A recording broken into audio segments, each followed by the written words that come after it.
ನಾವು Kantara film night ನೋಡಿ ಬೆಳಗ್ಗೆ ಜೋಗ ಜಲಪಾತಕ್ಕೆ ಬಂದ್ವಿ. ಯಾಕೆ ಅಂತಂದರೆ ನಿನ್ನೆ ಒಂದು ಕಾಂತಾರ ಫಿಲಮ್ ನೈಟ್ ಶೋ ನೋಡಿ ಇವತ್ತು ತಾಜಾ ಮೂಡ್ನಲ್ಲಿ ಒಂದು ಒಳ್ಳೆ ವಾಟರ್ ನೋಡೋಣ ಅಂತ ನಾವು ಜೋಗ್ ಫಾಲ್ಸ್ ಕಡೆಗೆ ಬಂದ್ವಿ.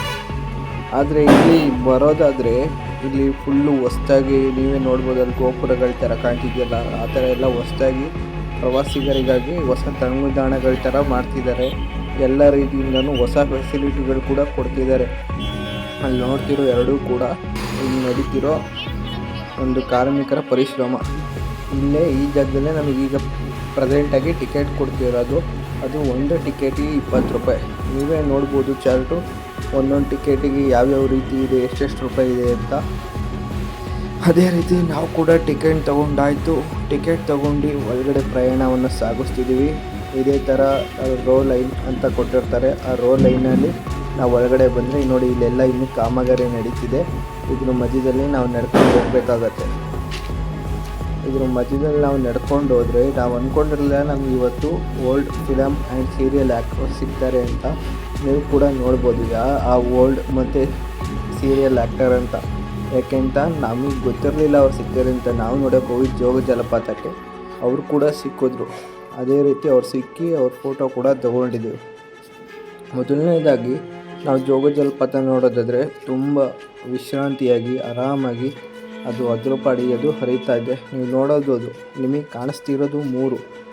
ಅದರಲ್ಲಿ ರಾಜ ರಾಣಿ ರೋಲರ್ ರಾಕೆಟ್ ಹಾಕಿರೋದು ಅಂತ ನೀವು ಕೇಳ್ಬೋದು. ಅದೇ 4ನೇರಲ್ಲಿ 1 ಮಾತ್ರ ಮೇಲಿಂದ ಹರಿದು 2ನೇದಕ್ಕೆ ಜಾಯಿಂಟ್ ಆಗ್ತಿದೆ. ಇದೇನು ಮುಂದೆ ಗ್ರಿಲ್ಸ್ ನೋಡ್ತಿದ್ದೀರಲ್ಲ, ಇದು ನಮ್ಮ ಸೇಫ್ಟಿಗೆ ಮಾಡಿರೋದು. ಮುಂದ್ಗಡೆ ಇನ್ನೊಂದು ಕಾಣಿಸ್ತಿರ್ಬೋದು ನಿಮಗೆ. ಆ ಮುಂದ್ಗಡೆ ಇದು ಈಗ ಕಟ್ಟುತ್ತಿದ್ದಾರೆ. ಅಂದರೆ ಮುಂದೆ ನೀವು ಹೋಗಿ ಇನ್ನೂ ನೋಡಲಿ ಜನ ಚೆನ್ನಾಗಿ ಅಂತ ಅದು ಕಟ್ಟಿ ಪೂರ್ತಿ ಪ್ರಗತಿ ಮುಂದಾಗ ಅದು 1 ಸ್ಟೆಪ್ಪಲ್ಲ 3 ಸ್ಟೆಪ್ಪು, ಮೇಲ್ಗಡೆ ಕೆಳಗಡೆ ಮತ್ತು ಅದ್ರ ಕೆಳಗಡೆ 3 ಸ್ಟೆಪ್ ಕಟ್ಟಿದ್ದಾರೆ. ಆ 3 ಸ್ಟೆಪ್ ಆದ್ಮೇಲೆ ನಾವು ನೋಡ್ಬೋದು. ಅದ್ರ ಹಿಂದೆ ಬ್ಯಾಕ್ ಸ್ಟೆಪ್ಪು ಇದೆ. ಈ ಥರ ಎಲ್ಲ ನೋಡ್ಬೋದು. ಮರಗಳು, ನಮಗೆ ಓಡಾಡೋಕ್ಕೆ ಪ್ಲೇಸ್ಗಳು ಎಲ್ಲ ಚೆನ್ನಾಗಿ ಮಾಡಿದ್ದಾರೆ.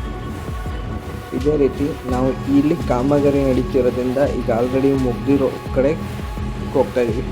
ಅಲ್ಲಿ ನೋಡಿ ರೈಟ್ ಸೈಡಲ್ಲಿ ಫೋಟೋ ತೆಗಿತಿರ ನೀವು ಕಾಣಿಸ್ತಿಲ್ಲ ಅನಿಸುತ್ತೆ. ಅವರೇ ಫಿಲಮ್ ಆ್ಯಕ್ಟರ್ ಅಲ್ಲಿ ನಿಂತಿದ್ದಾರೆ. ನಮಗೆ ಗೊತ್ತಿಲ್ಲ. ನಮ್ಮ ಪಾಡಿಗೆ ನಾವು ಎಲ್ಲ ಇಲ್ಲಿ ನಿಂತಿದ್ದಾರೆ. ನಾವು ಸೆಲ್ಫಿ ತಗೋತಿದ್ರಲ್ಲ ಅವರೇ. ನಾವು ಗೊತ್ತಿಲ್ಲದೆ ನಮ್ಮ ಪಾಡಿಗೆ ನಾವು ಸುಮ್ಮನೆ ಹೋಗಿ ನಾವು ಫಾಲ್ಸ್ ನೋಡೋಕ್ಕಂತ ಹೋದ್ವಿ. ಆಮೇಲೆ ಗೊತ್ತಾಯಿತು ಅವರು ಓಲ್ಡ್ ಆ್ಯಕ್ಟರ್ಸ್ ಜಯಶ್ರೀ ಅಂತ. ಆದರೆ ನಾವು ಅವ್ರು ಯಾರು ಅಂತ ಗೊತ್ತಿಲ್ಲದೇ ನಾವು ಜೋಗ ಜಲಪಾತ ನೋಡೋಕ್ಕೆ ಹೋದ್ವಿ. ನೀವು ನೋಡ್ತಿರ್ಬೋದು 1, 2, 3, 4ರಲ್ಲಿ ಒಂದು ಜಾಯಿಂಟಿಯಾಗಿ ಹರಿತಿದೆ. ಇದೇ ಥರ ನಾವು ಜೋಗ ಜಲಪಾತನ ನೋಡ್ಕೊಂಡು ನಿಂತ್ಕೊಂಡು ಹಲವಾರು ರೀತಿಯಲ್ಲಿ ಫೋಟೋ ತಗೊಂಡ್ವಿ. ಆದರೆ ಇಲ್ಲಿರೋ ಫೋಟೋಗ್ರಾಫರ್ಸ್ಗಳು ಒಂದು ಸಾಫ್ಟ್ ಕಾಪಿ ಅಂದರೆ ಅವ್ರ ಕ್ಯಾಮ್ರಾದಲ್ಲಿ ಹೊಡೆದು ನಮಗೆ ಕಳ್ಸೋಕ್ಕೇ 30 ರೂಪೀಸ್ ಚಾರ್ಜ್ ಹೇಳ್ತಾಯಿದ್ರು. ನಮಗೆ ಅದು ಇಷ್ಟ ಇಲ್ಲ. ಅದಕ್ಕೆ ನಮ್ಮ ಕ್ಯಾಮ್ರಾದಲ್ಲೇ ಸ್ವಂತವಾಗಿ ನಾವು ಫೋಟೋ ಕೂಡ ತಗೊಂಡ್ವಿ. ನೀವು ನೋಡ್ಬೋದು ಎಷ್ಟು ವಿಶಾಲವಾಗಿ ಹರಿತಿದೆ ಅಂತ. ಈಗ ಇದು ಹರಿತಾ ಮುಂದೆ ಕಾಮನ ಬಿಲ್ಲು ಕೂಡ ಬಂದುಬಿಡ್ತು ಕೆಳಗಡೆ. ಅದು ಈ ವಿಡಿಯೋದಲ್ಲಿ ಇಲ್ಲ ಅನ್ಸುತ್ತೆ. ಅದೊಂದು ಫೋಟೋದಲ್ಲಿ ಕ್ಯಾಪ್ಚರ್ ಮಾಡಿದ್ದೀನಿ ನಾನು.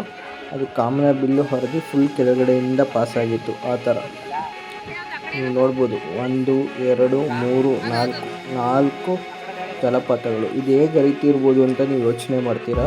ಅದರ ಹಿಂದೆ ಏನಿದೆ ಶರಾವತಿ ಲೇಕ್ ಅಂತ ಇದೆ. ಅದರಿಂದ ಬರೀ ಬಂದು ಹರಿಯುವಂಥದ್ದು. ಅಂದರೆ ಇದೇನು 10 ಅಡಿ 15 ಅಡಿ ಆಳ ಏನಿರಲ್ಲ. ಏನೋ ಚಾನಲ್ಲು ಹಳ್ಳುತ್ತರ. ಯಾಕೆಂತಂದರೆ ಅದರ ಮೇಲ್ಗಡೆನೇ ಮನೆಯನ್ನು ಕಟ್ಕೊಂಡಿದ್ದಾರೆ. ಅದನ್ನು ನಾವು ವೀಡಿಯೋದಲ್ಲಿ ಕ್ಯಾಪ್ಚರ್ ಮಾಡಿದ್ದೀವಿ.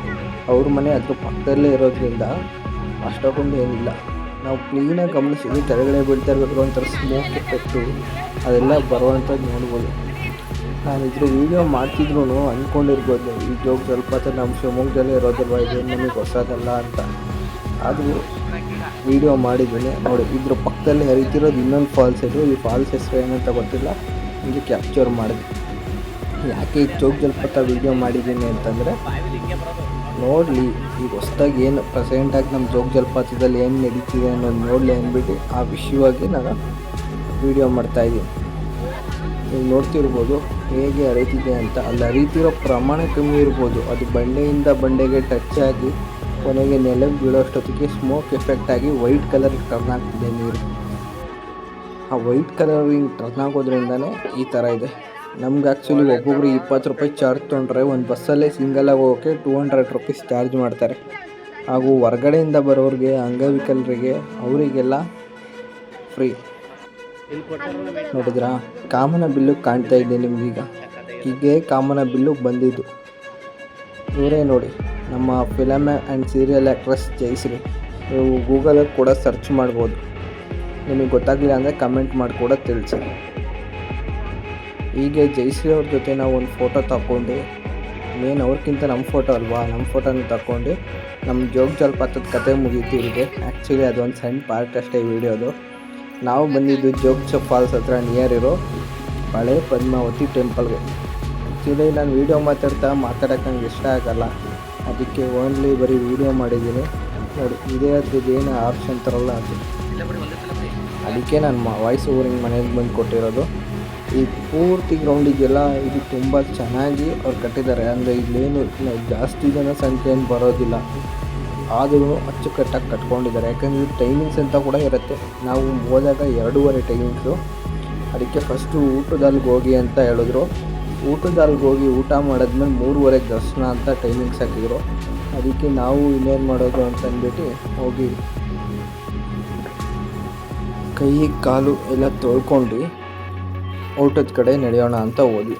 ಅದಕ್ಕೋಸ್ಕರ ಇವರು ನಮಗೆ ಉತ್ತಮವಾದ ಏನು ವಾಷಿಂಗ್ಸ್ ಬೇಕಾದ ಐಟಮ್ಸ್ಗಳನ್ನೆಲ್ಲ ಆಲ್ರೆಡಿ ರೆಡಿ ಮಾಡಿದ್ದಾರೆ.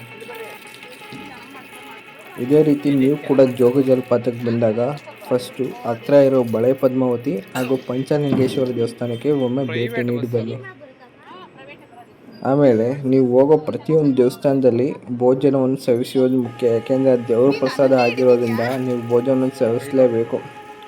ಯಾವುದೇ ದೇವಸ್ಥಾನಕ್ಕೆ ಒಳಗಡೆ ಕಾಲಿಡೋಕ್ಕಿಂತ ಮುಂಚೆ ಕ್ಲೀನಾಗಿ ಕಾಲನ್ನು ಶುದ್ಧಿ ಮಾಡಿಕೊಳ್ಬೇಕು. ಯಾಕೆ ಅಂತಂದರೆ ನಮ್ಮ ಕಾಲಲ್ಲಿ ನಾವು ಎಲ್ಲೆಲ್ಲಿ ನಡೆದು ಬಂದಿರ್ತೀವೋ ಅದೆಲ್ಲ ಅಲ್ಲೇ ತೊಳೆದೋಗ್ಲಿ ಅಂತ. ಈಗ ಈ ಬಳೆ ಪದ್ಮಾವತಿ ವಿಶೇಷತೆ ಏನಂತ ನಾನು ನಿಮ್ಗೆ ಹೇಳ್ತೀನಿ. ಯಾಕೆಂದರೆ ಬಳೆ ಪದ್ಮಾವತಿ ಅಂತ ದೇವಸ್ಥಾನ ಹೆಸರು ಬಂದಿರೋದು ಇಲ್ಲಿ ಸುಮಾರು ಜನ ಬಳೆ ತೊಗೊಬಂದು ತಮ್ಮ ಹರಕೆಯನ್ನು ತೀರಿಸ್ತಾರೆ ಅಥವಾ ಹರಕೆಯನ್ನು ಕಟ್ಕೊತಾರೆ ಅಂತ. ಹಾಗೂ ನೀವು ನೋಡ್ಬೋದು ಇದ್ರ ಭೋಜನಾಲಯ ಎಷ್ಟು ವಿಶಾಲವಾಗಿದೆ ಅಂತ. ಇದು ಬರೀ ಎಷ್ಟು ಜನರು ವಿಶ್ರಾಂತಿ ಮಾಡೋಕೆ ಕೂತ್ಕೊಳ್ಳೋ ಥರ. ನಾವು ಈ ರ್ಯಾಕ್ ಬರುತ್ತಲ್ಲ, ಈ ಕಬ್ಬಣದ ರ್ಯಾಕಲ್ಲಿ ನಡ್ಕೊಂಡೋಗಿ, ಅಂದರೆ ಜಾಸ್ತಿ ಜನ ಇದ್ದಾಗ ಕ್ಯೂಯಲ್ಲೆಲ್ಲ ನಿಲ್ಲಬೇಕಾಗತ್ತೆ ಅನ್ಸುತ್ತೆ. ನಾವು ಟೈಮಿಗೆ ಯಾರೂ ಜನ ಕ್ಯೂಯಲ್ಲಿ ಇರಲಿಲ್ಲ, ಅದಕ್ಕೆ ನಾವು ಈ ರ್ಯಾಕಲ್ಲಿ ನಡ್ಕೊಂಡೋಗಿ ಒಳಗಡೆ ಹೋದರೆ ನಮಗೆ ಊಟದ್ದು ಹಾಲ್ ಕಾಣಿಸುತ್ತೆ. ನಾನು ಬರೀ ವೀಡಿಯೋನ ಎಲ್ಲಿಂದನೂ ಕದ್ಬಿಟ್ಟು ಹಾಕಿಲ್ಲ, ನಾನೇ ಸ್ವಂತವಾಗಿ ಮಾಡಿದ್ದೀನಿ. ಅದಕ್ಕೆ ಇದಕ್ಕೆ ಪ್ರೂಫು ನಾನು ಕೂಡ ವೀಡಿಯೋದಲ್ಲಿ ಕಾಣಿಸ್ಕೊತಾ ಇದ್ದೀನಿ. ಇದೇ ಊಟದಲ್ಲಿ ನಾವು ಕೂಡ ಹೋಗಿ ಊಟ ಮಾಡಿ ಹೊರಗಡೆ ಬಂದಿದ್ದೀವಿ. ಆ ಊಟದ ಜೊತೆ ಊಟ ಹೇಗೆ ಹಾಕ್ತಾರೆ ಎಲ್ಲದನ್ನು ಕನ್ಫರ್ಮಾಗಿ ಫುಲ್ ತೋರಿಸ್ತೀನಿ, ನೀವು ನೋಡಿ. ಇದೇ ರೀತಿ ನಾನು ಪ್ರತಿಯೊಂದು ರ್ಯಾಕಲ್ಲೂ ದಾಟ್ಕೊಂಡು ಬಂದಮೇಲೆ ಕೊನೆಗೆ ಊಟದಲ್ಲೂ ನಮಗೆ ಸಿಕ್ತು. ಆ ಊಟದಲ್ಲಿ ಸಿಕ್ಕಿ ಒಳಗಡೆ ಬಂದರೆ ಈ ರೀತಿ ವ್ಯವಸ್ಥೆ ಇತ್ತು. ನೀವು ನೋಡ್ತಿರ್ಬೋದು, ಇದೇ ರೀತಿ ಒಂದು ಬಳೆ ಪದ್ಮಾವತಿ ದೇವಸ್ಥಾನದಲ್ಲಿ ವ್ಯವಸ್ಥೆ ಇದ್ದು, ಅದರಲ್ಲಿ ನಾವು ಏನು ಸಿಸ್ಟಮ್ ಇದೆಯೋ ಅದರ ಪ್ರಕಾರವಾಗಿ ಒಂದೊಂದೇ ಐಟಮ್ಸ್ನ ಹಾಕಿಸ್ಕೊಂಡು ಹೋಗ್ಬೇಕಾಗುತ್ತೆ. ಅದರ ಪ್ರಕಾರ ನೀವು ನೋಡ್ತಿರೋ ಹಾಗೇ ನಮಗೆ ಮತ್ತು ಇರೋ ಜನಕ್ಕೆಲ್ಲ ಐಟಮ್ನ ಬಳಸಿದ್ರು. ಎಲ್ಲದರಲ್ಲೂ ಪ್ರಮುಖವಾಗಿ ನೀವು ನೋಡೇ ಇರ್ತೀರ, ಪಾಯಸ ಅಂತೂ ಇದ್ದೇ ಇರುತ್ತೆ. ಇದಕ್ಕೊಂದು ಜೊತೆ ಪಲ್ಯ, ಅನ್ನ, ಸಾರು, ರಸಮ್ ಇವೆಲ್ಲ ನಾರ್ಮಲ್ ಆಗಿದ್ದೇ ಇರುತ್ತೆ. ಅದೇ ರೀತಿಯಲ್ಲಿ ಕುಡಿಯೋ ನೀರಿನ ವ್ಯವಸ್ಥೆ ಒಳಗಡೆನೇ ಮಾಡಿದ್ದಾರೆ. ನಾವು ಹೊರಗಡೆ ಅಂತ ಹೋಗ್ಬೇಕಂದ್ರೆ ಊಟ ಮುಗಿಸ್ಕೊಂಡು ನಾವು ಹೊರಗಡೆ ಬಂದ್ವಿ. ನೋಡಿ, ಆಗಲೇ ಹೇಗೆ ಬಂದ್ವಿ ಅದೇ ರೆಕ್ಕಲ್ಲೇ, ಅಂದರೆ ಹೊರಗಡೆ ಹೋಗೋರಿಗೆ ಏನು ಸಪ್ರೇಟಾಗಿ ಮಾಡಿಲ್ಲ. ಒಳಗಡೆ ಹೋಗೋದಕ್ಕೆ ಹೊರಗಡೆ ಹೋಗೋದಕ್ಕೆ ಎರಡು ಒಂದು ಕೊಟ್ಟಿದ್ದಾರೆ. ಅದು ಯಾವ ಲಾಜಿಕ್ ಮೇಲೆ ಅಂದರೆ, ಊಟ ಆದಮೇಲೆ ಎಲ್ಲ ಎದ್ದು ಹೋಗ್ಬೇಕಾದ್ರೆ ಯಾರೂ ಊಟಕ್ಕೆ ಒಳಗಡೆ ಬರೋದಿಲ್ಲ ಅಂತ. ಅದೇ ರೀತಿ ನಾವು ಊಟ ಮುಗಿಸಿ ನಾವು ಕೂಡ ಇದೇ ದಾರಿಯಲ್ಲಿ ಬಂದ್ವಿ ಹೊರಗಡೆ ಬಂದು ನೋಡಿದ್ರೆ ಅಷ್ಟೊತ್ತಿಗೆ ದೇವಸ್ಥಾನ ಓಪನ್ ಮಾಡಿದ್ರು. ಅಂದರೆ ಇದು ಒಂದು ಟೈಮಲ್ಲಿ ಕಂಟಿನ್ಯೂ ಓಪನ್ ಇರಲ್ಲ, 3:30 ಓಪನ್ ಅಂತ ಇದ್ದಿದ್ದು. ಅದಕ್ಕೆ ಆ ಟೈಮ್ ಅಷ್ಟೊತ್ತಿಗೆ ನಾವು ಫಸ್ಟ್ ಊಟ ಮಾಡ್ಕೊಂಡು ಆಮೇಲೆ ದೇವಸ್ಥಾನಕ್ಕೆ ಬಂದ್ವಿ. ಯಾಕೆ ಅಂತಂದರೆ ದೇವಸ್ಥಾನದ ಓಪನ್ ಟೈಮಿಂಗು. ಇದೇನು ನೀವು ನೋಡ್ತಿರಲ್ಲ, ಇದು ದೇವಸ್ಥಾನ ಸುತ್ತ ಸರೌಂಡಿಂಗ್ ನಾವು ಪ್ರದಕ್ಷಿಣೆ ಹಾಕ್ಬೇಕಾದ್ರೆ ಲೆಫ್ಟ್ ಸೈಡಿಂದ ಇದು ಈಗ ಮಾಡಿದ್ದಾರೆ. ಅದು ಒಂದೊಂದು ರೂಮು, ಆಫೀಸು, ಅದೇನು ಅಂತ ಸರಿಯಾಗಿ ಗೊತ್ತಿಲ್ಲ. ನೀವು ನೋಡ್ಬೋದು ಈ ಲೆಫ್ಟ್ ಸೈಡಲ್ಲಿ ಇದೇನು ದೇವ್ರು ನೋಡ್ತಿದ್ದೀರಾ ನೀವು, ಇದು ಕ್ಷೇತ್ರಪಾಲ ಅಂತ ಅನ್ಕೊಬೋದು. ಇದನ್ನು ಈ ಥರ ಭದ್ರತೆಯಿಂದ ದೇವಾಲಯವನ್ನು ಇಟ್ಟಿದ್ದಾರೆ. ಇಷ್ಟು ಅದ್ರ ಬ್ಯಾಕ್ ಸೈಡಿಗೆ ಬಂದರೆ ಒಂದು ವೃಕ್ಷ ಮತ್ತು ನಾಗಬನ ಅನ್ನೋ ದೇವಸ್ಥಾನ ಅಲ್ಲ, ಇದು ಒಂದು ದೇವ ಸನ್ನಿಧಾನ ಥರ ಹಿಂದ್ಗಡೆ ಇದೆ. ಇದಕ್ಕೂ ಕೂಡ ನಾವು ಕೈ ಮುಗ್ದು ಹೋಗಬೇಕು. ಆ್ಯಕ್ಚುಲಿ ಬಳೆ ಪದ್ಮಾವತಿ ಅಂತಂದರೆ ನಾವು ಈಗ ಕೈ ಮುಗಿತಾ ಇರೋ ದೇವಸ್ಥಾನ ಬಂದ್ಬಿಟ್ಟು ದೇವಸ್ಥಾನ ಅಂದರೆ ಅರ್ಕೆ ತೀರಿಸೋದು ಮಾಡೋದು ಅಂತ ಏನಿರೋದಿಲ್ಲ ಇಲ್ಲಿ. ಅದನ್ನು ನಿಮಗೆ ನೆಕ್ಸ್ಟ್ ತೋರಿಸ್ತೀನಿ ಯಾವ ಬಳೆ ಪದ್ಮಾವತಿ ಅಂತ. ಇದು ದೇವಸ್ಥಾನ ಮೇನ್ ಜನರೆಲ್ಲ ದರ್ಶನ ಮಾಡೋಕ್ಕೆ. ಇದೇ ಬಳೆ ಪದ್ಮಾವತಿ ಅಂತ ಪಕ್ಕದಲ್ಲೂ ಇನ್ನೂ ಸಣ್ಣ ಗುಡಿ ಮಾಡಿದ್ದಾರೆ. ಫಸ್ಟು ಇಲ್ಲಿ ಕೈ ಮುಗ್ದು ಜಾಸ್ತಿ ಇಲ್ಲಿ ಬರೋರೆ ಹೊಸ್ದಾಗಿ ಮದುವೆ ಆಗಿರೋರು ಅಥವಾ ಅರ್ಕೆ ತೀರಿಸೋರು ಏನಾರು ಅಂದ್ಕೊಂಡಿದ್ರೆ ಬಳೆಗಳನ್ನ ತಂದು ಹಾಕೋದ್ರಿಂದ ಬಳೆ ಪದ್ಮಾವತಿ ಅಂತ ದೇವ್ರ ಹೆಸರು ಬಂದಿರೋದು. ಆ್ಯಕ್ಚುಲಿ ಎಲ್ಲ ಕಡೆ ಹಾಕಿದ್ದಾರೆ, ನೀವೇ ನೋಡ್ಬೋದು. ಇಲ್ಲಿ ಫೋಟೋಗಳನ್ನು ತೆಗೆಯುವಂತಿಲ್ಲ ಹಾಗೂ ಯಾರೂ ಫೋಟೋ ತೆಗೆದು ಬಿಡುವಂತಿಲ್ಲ ಅಂತ. ಆದರೂ ಇವರೇನು ಮಾತಾಡ್ತಿರ್ಲಿಲ್ಲ ಅಂತಂದ್ಬಿಟ್ಟು ನಾನು ವಿಡಿಯೋ ಮಾಡಿಕೊಂಡೆ. ನೀವು ನೋಡ್ಬೋದು ಹೇಗೆ ಎಲ್ಲರೂ ಕೈ ಮುಗಿತಿದ್ದಾರೆ ಅಂತ. ನೀವು ಕೂಡ ಏನಾದ್ರು ಜೋಗ ಜಲಪಾತಕ್ಕೆ ಬಂದರೆ ಇಲ್ಲಿಗೆ ಒಂದೊಮ್ಮೆ ಭೇಟಿ ನೀಡಿ ಅಕ್ಷರ ಆರತಿಯನ್ನು ತಗೊಂಡು ನೀವು ಹೊರಗಡೆ ಬರಬೇಕು. ನೋಡಿ ಇದೇ ರೀತಿ ಒಂದು ದೇವರು ಇರೋದು, ಮುಕ್ತಿ ನಾಗಸ್ವಾಮಿ ಅಂತ ಹೆಸರಿದೆ.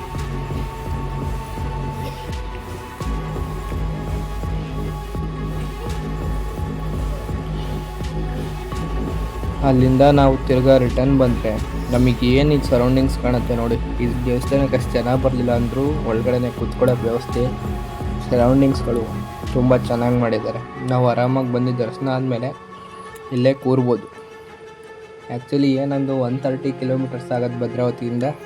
ನೀವು ಎಷ್ಟಾಗತ್ತೆ ಅಂತ ನಿಮ್ಮ ಮ್ಯಾಪ್ ಲೊಕೇಶನ್ ಹಾಕಿ ನೀವು ನೋಡ್ಬೋದು. ಇದು ನವಗ್ರಹ ಮಂಟಪ.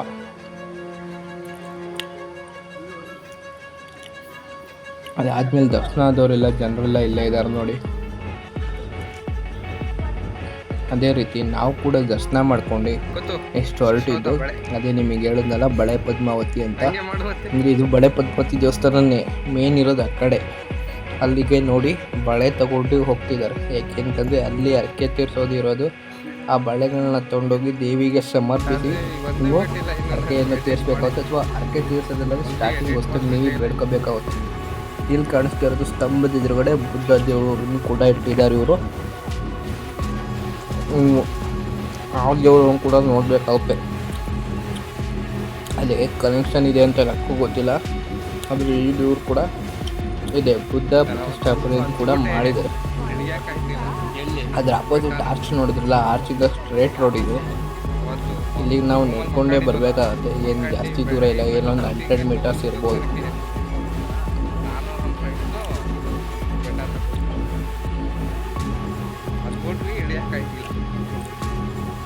ನೋಡಿ ಅದೇ ಬಳೆ ಪದ್ಮಾವತಿ ದೇವಸ್ಥಾನ. ಅದರ ಸುತ್ತಮುತ್ತ ಬರೀ ತೋಟಗಳಿಂದನೇ ಆವೃತವಾಗಿದೆ. ಇದ್ರ ಸುತ್ತಮುತ್ತ ಎಲ್ಲ ಮೆಣಸು ಬೆಳೆದಿದ್ದಾರೆ. ಹಾಗೂ ಈ ದೇವಸ್ಥಾನ ಪಕ್ಕನೇ ಸ್ವಂತ ಮನೆ ಇದೆ ಒಬ್ರದ್ದು. ಅದು ಟ್ರಸ್ಟಿ ಅವ್ರದ್ದು ಅಥವಾ ದೇವಸ್ಥಾನದ ಕಡೆ ಅವ್ರದ್ದು ಗೊತ್ತಿಲ್ಲ. ನೋಡಿ ಶ್ರೀ ಅಮ್ಮನವರ ದರ್ಶನಕ್ಕೆ ದಾರಿ ಅಂತ ಬೋರ್ಡ್ ಕೂಡ ಹಾಕಿದ್ದಾರೆ. ಅದೇ ದರ್ಶನ ದಾರಿ ಮೂಲಕ ನಾನು ಕೂಡ ಹೊರಟೆ. Way to Darshan. ಇಲ್ಲಿದೆ ನೋಡಿ, ಇಲ್ಲೂ ಕೂಡ ಫೋಟೋ ವಿಡಿಯೋ ತೆಗಿಯಬಾರ್ದು ಅಂತ. ಆ್ಯಕ್ಚುಲಿ ನಿಮಗೆ ತೋರಿಸ್ಲೇಬೇಕಲ್ವಾ, ಅದಕ್ಕೋಸ್ಕರ ನಾನು ಎಲ್ಲದನ್ನು ವಿಡಿಯೋ ಮಾಡಿದ್ದೀನಿ. ನೀವು ನೋಡ್ಬೋದು ಬಳೆ ಪದ್ಮಾವತಿ ದೇವರು ಹೇಗಿದ್ದಾರೆ ಅಂತ. ಇದು 4 ದಿಕ್ಕಿಂದನೂ 4 ರೀತಿ ಮಾಡಿದ್ದಾರೆ. ನಾನು ನಿಮಗೆಲ್ಲ ತೋರಿಸ್ತಾ ಹೋಗ್ತೀನಿ 1 by 1.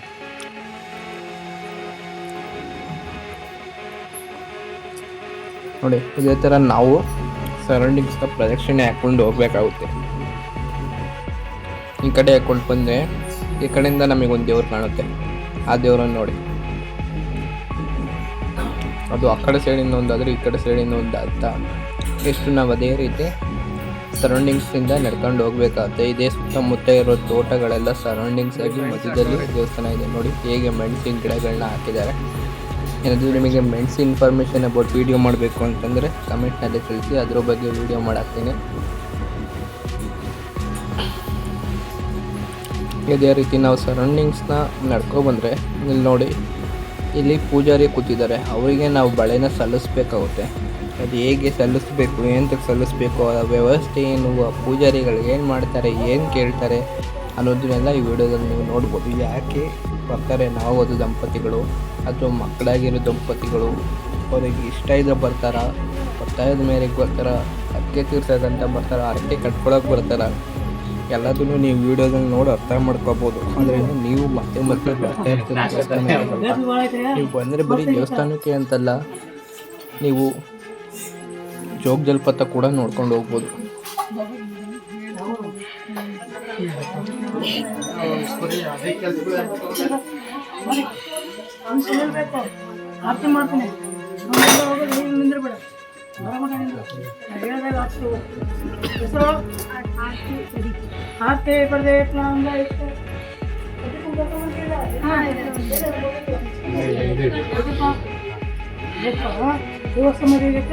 ಮಕ್ಕಳಿಗೆ ಒಳ್ಳೆ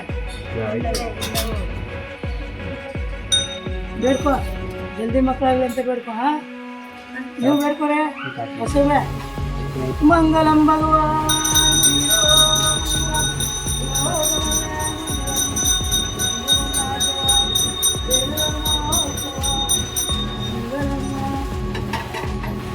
ಕೊಟ್ಟು ನಿಮಗೆ ಮತ್ತೆ ಬಳಸ್ಕೊಳ್ಳಿ.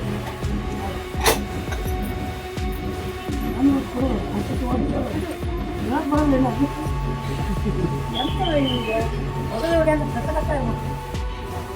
ಮೊದಲು ಒಳಗೆ ಹಿಡ್ಕೊಂಡು ಹೋಗು. ಭದ್ರಾವತಿ ನೀಗೆ ಆಗಿದ್ದು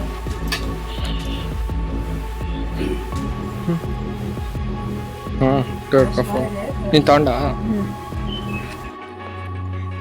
ಮದುವೆ ಅದರೆಲ್ಲ ಬರ್ಬೇಕಾ? ವರ್ಷಕ್ಕೊಂದ್ಸಲ ಅಮ್ಮನ ದರ್ಶನ ಬರ್ಬೇಕು. ಭದ್ರಾವತಿ ಊರ ಬೆಂಗಳೂರು ವರ್ಷಕ್ಕೊಂದ್ಸಲ ಅಮ್ಮನ ದರ್ಶನ ಬರ್ಬೇಕು. ನೆಕ್ಸ್ಟ್ ಬರ್ತೀರಿಲ್ಲ? ಬರ್ತೀವಿ 3 ಜನ ಆಗಿ ಬರ್ತೀರಿಲ್ಲ? ಬರ್ತೀವಿ. ನೀನ್ ಭದ್ರಾವತಿ ನೆಕ್ಸ್ಟ್ 3 ಜನ ಆಗಿ ಬರ್ಬೇಕು. ಏನ್ ಹೆಸರು? ನೀವು ನೋಡಿದ್ರ ಅದೇ ರೀತಿ ಹೊಸ ದಂಪತಿಗಳು ಮದುವೆ ಆಗಿರೋರು ಅಥವಾ ಆಗಿರೋರು ಬಂದು ಅಮ್ಮನಿಗೆ ಬಳೆನ ಕಾಣಿಕೆಯಾಗಿ ಸಲ್ಲಿಸಿ ತಮ್ಮ ಕೋರಿಕೆಗಳನ್ನು ಎಲ್ಲದನ್ನ ಈಡೇರಿಸ್ಕೊಳ್ಳೋಕ್ಕೆ ಮನವಿ ಮಾಡ್ಕೊತಾರೆ. ನೀವು ಕೂಡ ಹೊಸ ದಂಪತಿಗಳಿದ್ರೆ ದಯವಿಟ್ಟು ಈಗ ಬಂದರೆ ನಿಮ್ಮ ಆಸೆ ಕೋರಿಕೆಗಳು ಎಲ್ಲ ಈಡೇರುತ್ತದೆ. ಆ್ಯಕ್ಚುಲಿ ಇದ್ರ ಮಧ್ಯದಲ್ಲಿರೋದು ಹುತ್ತ ಅಂತೆ. ಆ ಹುತ್ತದಲ್ಲಿ ಆ ದೇವಿಗಳನ್ನ ಎಲ್ಲ ಪ್ರತಿಷ್ಠಾಪನೆ ಮಾಡಿದ್ದಾರೆ ಅಂತ ಅಲ್ಲಿ ಮಾತಾಡ್ತಿದ್ರು. ನೋಡ್ಬೋದು, ಹುತ್ತ ಎಲ್ಲ ಕಾಣಿಸುತ್ತೆ ನಮಗೆ. ದೇವರಿಗೆ ಕೇಳಿಕೊಂಡಷ್ಟು ಎಲ್ಲ ನೆರವೇರುತ್ತದೆ. ನಾವು ಪ್ರತಿಯೊಂದು ರ್ಯಾಕ್ನಲ್ಲೇ ಬರಬೇಕಾಗುತ್ತೆ. ನಮಗೆ ಅಡ್ಡಾದಿಡ್ಡಿ ಎನ್ನುವ ವ್ಯವಸ್ಥೆ ಮಾಡಿಲ್ಲ ಇಲ್ಲಿ. ಇವೆಲ್ಲ ಪರಿವಾರ ದೇವತೆಗಳು ಅಂತ ಮಾಡಿದ್ದಾರೆ. ನೀವು ಏನಿದೆ ಈಗ ನೋಡ್ತಿದ್ದಾರೆ, ಇದು ಕ್ಷೇತ್ರಪಾಲ ದೇವಸ್ಥಾನ.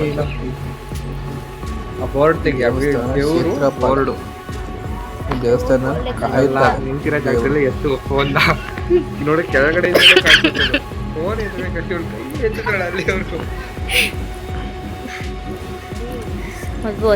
ನಾವು ಕ್ಷೇತ್ರಪಾಲನ ನೋಡ್ಕೊಂಡು ನೆಕ್ಸ್ಟು ಇನ್ನೊಂದು ಪ್ಲೇಸಿಗೆ ಹೊರಡಕ್ಕೆ ನೋಡ್ತಾ ಇದ್ವಿ. ಯಾಕೆಂತಂದರೆ ಅದಕ್ಕಿಂತ ಮುಂಚೆ ಇದು ಸಂಪತ್ ನಾಗ ನೋಡಿ, ಇದು ನೀವು ನೋಡ್ತಿರೋದು ಸಂಪತ್ ನಾಗ. ಇದು ಇವೆಲ್ಲ ಪರಿವಾರ ದೇವತೆಗಳಾಯ್ತಾ. ಈ ಏನು ಬಳೆಪದ್ಮಾವತಿ ದೇವಾಲಯ ಇದೆ, ಇವಕ್ಕೆಲ್ಲ ಸಂಪತ್ ನಾಗ ಮತ್ತು ಇನ್ನೊಂದು ಎಲ್ಲ ಪರಿವಾರ ದೇವತೆಗಳಿದ್ದಂಗೆ. ಪ್ರಸಾದ ಅಂತ ಕರೆಯೋ ಕುಂಕುಮನ್ ಮಾತ್ರ ಇಟ್ಕೊಳ್ಳೇಬೇಕು. ಇದು ನೋಡಿ ಮಾಸ್ತಿ ಅಂತ, ಇದು ಕೂಡ ಬಳೆ ಪದ್ಮಾವತಿಯ ಪರಿವಾರದ ದೇವರು. ಎಲ್ಲ ನೋಡಿ ಹರಕೆಗೆ ಬರೀತಿದ್ದಾರೆ ಏನಾಗಬೇಕು ಅಂತ. ಇದು ಯಕ್ಷಿ ಅಂತ ಪರಿವಾರ ದೇವರು ನೋಡಿ, ಆ ಮಗು ಕೈಯಲ್ಲಿ ಬರೆಸ್ತಿದ್ದಾರೆ. ಇದು ಚೌಡಿ ಅಂತ, ಇದು ಕೂಡ ಪರಿವಾರ ದೇವರು. ನೀವು ಕೂಡ ಏನಾದ್ರು ಆಗ್ಬಿಟ್ಟಿದ್ರೆ ಏನಾಗಬೇಕು ಅಂತ ಬರೆದ್ಬಿಟ್ಟು ಹರಕೆನ ಕಟ್ಕೊಬೋದು. ಏನು ಸುತ್ತಮುತ್ತ ತೋಟದ ಸರೌಂಡಿಂಗ್ಸ್ ಇದೆ ನೋಡಿ, ಎಷ್ಟು ಚೆನ್ನಾಗಿ ಬೆಂಡ್ಸ್ಗಳು ಬೆಳೆದಿದೆ. ನಿಮಗೆ ಕಾಣಿಸಿಲ್ಲ ಅಂತಂದರೆ ಕ್ಲೀನಾಗಿ ಅಬ್ಸರ್ವ್ ಮಾಡಿ, ಇಲ್ಲ ಝೂಮ್ ಹಾಕಿ ನೋಡಿ. ಈಗ ನಾನು ತೋರಿಸೋ ಪ್ಲೇಸಿಂದ ಕಾಣಿಸ್ಬೋದು ನಿಮಗೆ. ಅದರಿಂದ ನೀವು ಕೂಡ ಮೆಣಸು ಬೆಳೆದು ಉತ್ತಮ ಆದಾಯ ಮಾಡಬೇಕು ಅಂತಂದ್ರೆ ನನಗೆ ನೋಡಿದ್ರೆ ಈಗ ಕಾಣಿಸ್ತಿದ್ಯಾ ನಿಮ್ಗೆ? ನೋಡಿ ಅಕ್ಕ ತಾಯಿ ನಿಮ್ಮ ಫೋನ್ ನೀವೇನಾದ್ರು ಬಿಟ್ಕೊಳ್ರಿ ಇರೋದು ಫೋನ್ ಕಂಬಕ್ಕಾದ್ರೂ ಹಬ್ಬಿಸ್ಬೋದು. ಜಾಗ ಇದ್ರೆ ಗೊತ್ತು ಗಿಡ ಮರಕ್ಕಾದ್ರೂ ಕಿತ್ಕೊಂಡ್ ಬರ್ಬೋದು. ಹಬ್ಬಿಸ್ಬೋದು. ತಗೋ 16 ಅದು ನಿಮಗೆ ಡಿಪೆಂಡ್ ನೀವು ಯಾವ ಥರ ಮಾಡ್ತೀರಾ ಅಂತ. ನೋಡಿ ಇಲ್ಲಿರೋ ಮನೆನೇ ಈ ದೇವಸ್ಥಾನದ ಓನರ್ ಎಲ್ಲ ಟ್ರಸ್ಟ್ ಇರ್ಬೋದು, ದೊಡ್ಡದಾಗಿ ಮನೆ ಕಟ್ಟಿದ್ದಾರೆ. ನಾವು ಸ್ವಲ್ಪ ಮೆಣಸಿನ ಗಿಡ ಕೇಳೋಣ ಅಂದ್ಕೊಂಡೆ, ಆದರೆ ಕಾರಣಾಂತರಗಳಿಂದ ಕೇಳಿದೆ.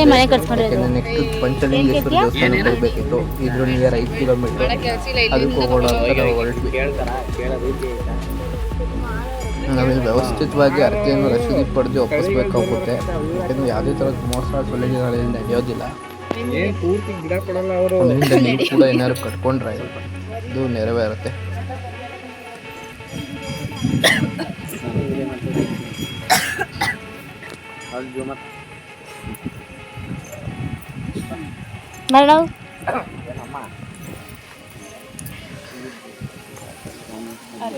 ಏನಾದ್ರು ಬರ್ಬಿಟ್ಟು ಇದ್ರೊಳಗೆ ಹಾಕಿದ್ರೆ ನಿಜ ಆಗುತ್ತಾ ಹಾಗೆ ಅಂದ್ರೆ? ನೋಡಿ ಇದು ಭೂತರಾಜ ಸ್ವಾಮಿ ಅಂತ, ಇದು ಕೂಡ ಬಳೆ ಪದ್ಮಾವತಿ ದೇವಸ್ಥಾನದಲ್ಲಿ ಸೇರತ್ತೆ. ನಾವು ಶ್ರದ್ಧೆ ಭಕ್ತಿಯಿಂದ ಕೈ ಮುಗಿಬೇಕು. ಈ ಭೂತರಾಜ ಅಂತಂದರೆ ಏನು ನಾವು ಬೂತ್ ಕುಂಬಳಕಾಯಿ ಅಂತೀವಲ್ಲ, ಅದಕ್ಕೆ ಸಂಬಂಧಪಟ್ಟಿದ್ದು. ನೀವು ಬೂತ್ ಕುಂಬಳಕಾಯಿ ಕೂಡ ನೋಡ್ಬೋದು. ಇದಾದಮೇಲೆ ನಾವು ನಮ್ಮ ಫ್ಯಾಮಿಲಿ ಎಲ್ಲ ಸೇರಿ ಒಬ್ಬ ಹೂವು ಮಾರೋನ ಹತ್ರ ಸೆಲ್ಫಿ ಕೂಡ ತೆಗೆಸ್ಕೊಂಡ್ವಿ. ಸೆಲ್ಫಿ ತೆಗೆಸ್ಕೊಂಡು ಕಾರಣ ಹತ್ತೋಣ ಅಂತ ಬಂದರೆ ಈ ಹಸು ನಮಗೆ ಹತ್ತಕ್ಕೆ ಬಿಡ್ತಿರ್ಲಿಲ್ಲ. ನೋಡ್ಬೋದು ನೀವು, ಇದಕ್ಕೆ ಬಾಳೆಹಣ್ಣು ಕೊಟ್ಟು ತಿನ್ನಿಸ್ದೆ. ಅದಕ್ಕೆ ಅದು ದಾರಿ ಏನು ಬರಲಿಲ್ಲ, ನಾನೇ ದಾರಿ ಮಾಡ್ಕೊಂಡು ಬಂದೆ. ನೋಡಿ ಕಿತ್ಲೆ ಹಣ್ಣು ತಿನ್ಸೋಷ್ಟೊತ್ತಿಗೆ ನಂಗೆ ಕೈಯಾಗ ಕಚ್ಚಾಗಿ ಬರ್ತಿತ್ತು. ಅದೊಂದು ತಿನ್ನಿಸಿ ಒಂದು ಸೈಡಿಗೆ ಹಾಕಿ ನಾವು ಕಾರ್ ಹತ್ತಿ ಇದ್ವಿ. ಅಲ್ಲಿ ಪಂಚಲಿಂಗೇಶ್ವರಕ್ಕೆ ಬಂದ್ಬಿಟ್ವಿ. ಇದೊಂದು 5 ಕಿಲೋಮೀಟರ್ಸ್ ಕ್ಲಿಯರ್ ಇದೆ. ಆ್ಯಕ್ಚುಲಿ 50 ವರ್ಷ ಪುರಾತನದಂತೆ. ಇದ್ರ ಪೂಜಾರಿಗಳು ಕೂಡ ನಮ್ಮ ಜೊತೆ ಮಾತಾಡಿ ವೀಡಿಯೋದಲ್ಲಿ ಹೇಳಿದ್ದಾರೆ ಏನಿದ್ರು ವಿಶೇಷತೆ ಅಂತ. ಅವ್ರ ವೀಡಿಯೋ ನೋಡಿದ್ರೆ ನಿಮಗೆ ಏನು ಅಂತ ಅರ್ಥ ಆಗುತ್ತೆ. ಆ್ಯಕ್ಚುಲಿ ಸುಮಾರು ಭಕ್ತರು ಬರ್ತಾರೆ. ನೀವು ಕೂಡ ಇಲ್ಲಿ ಬಂದರೆ ಆ ಪೂಜಾರಿಗಂತೂ ತುಂಬ ಖುಷಿ ಆಗುತ್ತೆ. ಯಾಕೆ ಅಂತಂದರೆ ಇದು ಕಾಡು ಒಳಗಡೆ ಇರೋದ್ರಿಂದ ಯಾರೂ ಇಲ್ಲಿಗೆ ಬರೋಕ್ಕೆ ಜಾಸ್ತಿ ಯೋಚನೆ ಮಾಡಲ್ಲ. ನೀವು ಬರಬೇಕು. ನೋಡಿ ಎಷ್ಟು ವಿಶಾಲವಾಗಿದೆ ದೇವಸ್ಥಾನ. ಒಂದು ಈ ದೇವಸ್ಥಾನ ಫುಲ್ಲು ತುಂಬ ಜನ ನೀವು ಮಾಡೋದ್ರಿಂದ ಪೂಜಾರಿಯವರು ಖುಷಿ ಆಗ್ತಾರೆ, ದೇವಸ್ಥಾನದವರು ಖುಷಿ ಆಗ್ತಾರೆ. ನೋಡಿ ಇದೇನು ಆಪೋಸಿಟ್ ಇದೆ, ಎಲ್ಲ ದೇವಸ್ಥಾನದಲ್ಲೂ ನಾವು ಸ್ತಂಭನ ನೋಡ್ಬೋದು. ಇದರಿಂದ ಬ್ಯಾಕ್ ವಾಟರ್ ಕೂಡ ಇದೆ, ಅದು ಯಾವ ಡ್ಯಾಮ್ ಅಂತ ಗೊತ್ತಿಲ್ಲ. ಬಟ್ ಸುತ್ತಮುತ್ತ ಕೆರೆ ಪ್ರದೇಶಗಳೆಲ್ಲ ಫುಲ್ ಚೆನ್ನಾಗಿದೆ ಇಲ್ಲಿ. ನೋಡಿ ಈಗ ನಾವು ದೇವಸ್ಥಾನದ ಒಳಗಡೆ ಕೂಡ ಹೋಗ್ತೀವಿ, ಆ ದೇವ್ರನ್ನ ನೋಡ್ತೀವಿ, ಭಕ್ತಿ ಶ್ರದ್ಧೆಯಿಂದ ಕೈ ಮುಗಿತೀವಿ, ಹಾಗೂ ಪೂಜಾರಿಯವರನ್ನು ಭೇಟಿ ಕೂಡ ಮಾಡ್ತೀವಿ. ನೋಡಿ ಇದೇ ನಮ್ಮ ಏನು ಮುಖ್ಯದ್ವಾರ ಇದೆ. ಇಷ್ಟು ಚೆನ್ನಾಗಿ ಮರದಲ್ಲಿ ಕೆತ್ತನೆ ಮಾಡಿದ್ದಾರೆ. ಇದೇ ನೋಡಿ ನಮ್ಮ ಪಂಚಲಿಂಗೇಶ್ವರ ದೇವಸ್ಥಾನದ ಏನು ವಿಗ್ರಹ ಮೂರ್ತಿ. ಇದು ಯೂಟ್ಯೂಬ್ ಚಾನಲ್ ನೋಡು. ಭಾರಿ ಚಿತ್ರವಾದಿ ಹಳೆಯ ಕಾಲದ್ದು ಕಾಲಭೈರವ ಚೆನ್ನಮ್ಮ ರಾಣಿಯ ಕಾಲದಲ್ಲಿ ಆಗಿದ್ದು. ಅದು ಉದ್ಭವ, ಅದು ಕೌಲು ಜನ ಬಂದು ಆ ದಿವಸ ಬಂದು ಹಾಲು ಬಿಡ್ತಾ ಇತ್ತು. ಹಾಲು ಬಿಡಿದಾಗ ಪತ್ತೆ ಆಗಿತ್ತು. ಅವಾಗ ಇಲ್ಲಿ ಸ್ಥಾಪನೆ ಮಾಡಿ ಈಗ ಒಂದು 3-4 ವರ್ಷ ಆಗಿತ್ತು. ನೀವು ಆ ಕಡೆ ಇತ್ತು, ಆ ಕಡೆಯಿಂದ ಈ ಕಡೆ ಶಿಫ್ಟ್ ಮಾಡಿ ಇಲ್ಲಿ ಮಾಡಿದ್ವಿ. ನೀವು ಎಷ್ಟು ವರ್ಷದಿಂದ ಪೂಜೆ ಮಾಡ್ತಿದ್ದೀರಾ? ಪೂಜೆ ಮಾಡೋದು ಒಂದು 50 ವರ್ಷ ಆಗಿದೆ. ನೀವು ಪೂಜೆಯವರು ಬೇರೆ ಇದ್ದಾರೆ, ಅಂದರೆ ನಾವು ಪೂಜೆ ಮಾಡ್ತಾ ಇಲ್ಲ. ಪೂಜೆ ಭಟ್ರು ಬೇರೆ. ನಾವು ಇಲ್ಲಿ ಊರಿನವರಷ್ಟೇ. ಮತ್ತೆ ಏನು ವಿಶೇಷತೆ ಈ ದೇವಸ್ಥಾನದ? ವಿಶೇಷ ಅಂದರೆ ಏನು ನಿಮ್ಮ ಕೆಲಸ ಕಾರ್ಯ ಏನಿದ್ರು ಕೆಲಸ ಕಾರ್ಯ ಎಲ್ಲ ಆಗುತ್ತೆ ಇರೋರಿಗೆ. ಯಾವುದೋ ಕಷ್ಟ ಸುಖ ಬೇಡ್ಕೊಂಡು ಹೋದರೆ ಎಲ್ಲ ಆಗುತ್ತೆ. ಇದು ಎಲ್ಲಿ ಬರುತ್ತೆ ದೇವಸ್ಥಾನ?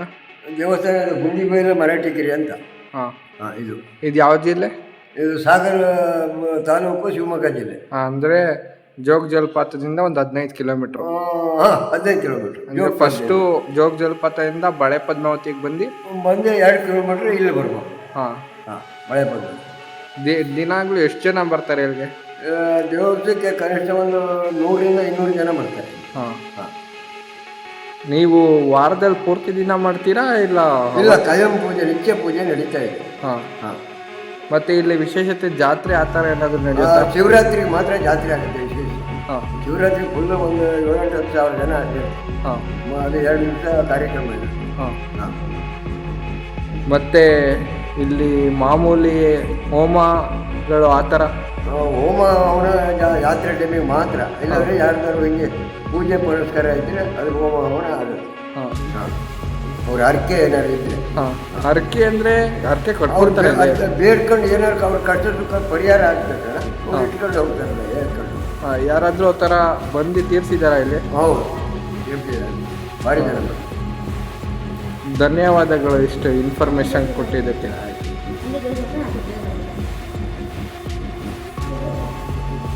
ನಿಮ್ಮ ಹೆಸರು? ನಮ್ಮ ಹೆಸರು ಕೃಷ್ಣಪ್ಪ ಅಂತ. Thank you Krishnappa. ನೋಡಿದ್ರ ಅಲ್ಲಿಂದ ಪೂಜಾರಿನ ಭೇಟಿ ಮಾಡಿಕೊಂಡು ನಾವು ಕಾರಲ್ಲಿ ಹೊರಟಾಗ ಈ ವ್ಯೂ ನಮಗೆ ಕಾಣಿಸ್ತು. ಅದೇ ರೀತಿ ನೋಡ್ಬೋದು ನೀವು ಎಷ್ಟು ಚೆನ್ನಾಗಿ ವ್ಯೂನ ಅಂತ. ಇದೇ ರೀತಿ ಇನ್ನೂ ವೀಡಿಯೋಗಳು ಬೇಕಿದ್ರೆ ನೀವು ನಮಗೆ ಕಮೆಂಟ್ ಮಾಡಿ, ಒಳ್ಳೊಳ್ಳೆ ವೀಡಿಯೋಗಳನ್ನ ನಾವು ಮಾಡಾಕ್ತೀವಿ. ಯಾವ್ಯಾವ ಪ್ಲೇಸಿಗೆ ಹೋಗಬೇಕು ಅಂತ ನಿಮಗೆ ಸಜೆಸ್ಟ್ ಮಾಡ್ತೀವಿ.